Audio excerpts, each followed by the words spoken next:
Of course, most of the cameras are focused on what's being said inside the UN for the assembly. But the I-Team took both conventional and hidden cameras out to shops, restaurants, and hotels. And Chris Glorioso found elites from some of the world's poorest nations seeming to live the high life on the streets of Manhattan.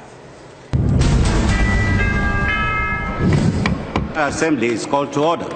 While all the world's lofty business is debated at the UN General Assembly on First Avenue, some diplomats flock to Fifth Avenue for a different kind of business. Are you guys with the Swaziland delegation? Yes. These are visitors traveling with the UN delegation from the African kingdom of Swaziland. Bags in hand, they just walked out of Bergdorf Goodman, one of Manhattan's highest-end department stores. What did you get from Bergdorf Goodman? One of the Swazi visitors told us she didn't buy the merchandise, it was a gift. But far from Fifth Avenue's retail paradise, her homeland is struggling. UN data shows nearly 70% of Swazis live on less than $2 a day. Yet the country's UN delegation stays at one of the city's finest hotels. The lavish spending is just endemic of autocratic politics as a whole. NYU professor Alastair Smith studies the politics of developing nations. He says Manhattan's Tony retail district has become a playground for the third world's ruling class. They're here for the shopping, the food, the wine, the dining. They're not here for the serious policy issues. We found the UN delegation from Togo staying at the Mandarin Oriental Hotel, where suites go for between $8,000 and $18,000 a night. Meanwhile, 2.4 million Togolese people survive on less than $1.25 a day. Members of Togo's entourage were less than thrilled to see our cameras outside the hotel. I said, no, you can do it. Why? After trying to cover the lens, one man tried to bat the camera away. No, you can't videotape me.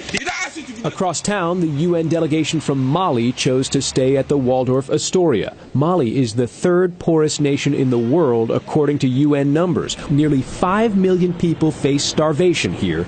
Still, this Mali diplomat wasn't ashamed to tell me he's sleeping in one of New York's most expensive hotels. Is it really okay for you to be staying at the Waldorf Astoria, a very expensive hotel? Yeah, Waldorf Astoria, Mali.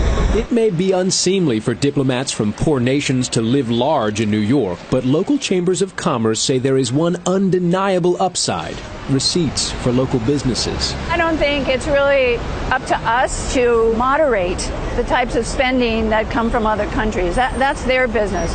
What I'm concerned is with the economic impact in the city. And regardless of who's spending the money, I like the money. I want the money.